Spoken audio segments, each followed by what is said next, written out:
Hi friends అందరికీ, నేనైతే యాపిల్ని అయితే ఇలా కట్ చేశానండి. మీకు కూడా చూపిద్దామని చెప్పి చిన్న వీడియోని అయితే చేశాను. నా చిన్నప్పుడు నేను జామకాయనైనా కానీ యాపిల్నైనా కానీ ఇలా కట్ చేసుకునే తినేదాన్నండి. అదొక సరదాగా ఉండేది ఇలా కట్ చేసుకొని తింటే. అప్పట్లో మన చిన్నప్పుడు ఇలా కట్ చేసుకొని తింటుంటే అదొక ఆనందం అన్నమాట. ముక్కలుగా కన్నా కూడా ఇలా కట్ చేసుకొని తింటే నాకు కూడా వచ్చు, ఇలా కట్ చేస్తున్నాను అని అందరికీ చూపించుకుని ఆనందపడేవాళ్ళం. అలాంటి రోజులు మళ్ళీ రావు కదండి. అందుకని చెప్పి ఒకసారి అయితే ఇలాగా కట్ చేశాను. నాకైతే చాలా బాగా అనిపించింది. చిన్నప్పటి రోజులు ఎలాగైనా కూడా చాలా మధురంగా ఉంటాయి. అవన్నీ కూడా మళ్ళీ తిరిగి రావు కదండి.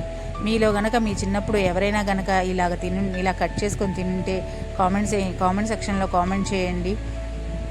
నాకైతే చాలా బాగా అనిపించింది. అందుకని చెప్పి ఈ వీడియోని అయితే మీకు పోస్ట్ చేస్తున్నానండి. మీకు కనుక నచ్చితే ఈ వీడియో కనుక నచ్చితే మా ఛానల్ని సబ్స్క్రైబ్ చేయండి. అలాగే లైక్ చేయండి. ఈ వీడియో కనుక నచ్చితే లైక్ చేయడం మాత్రం మర్చిపోమాకండి. Bye bye.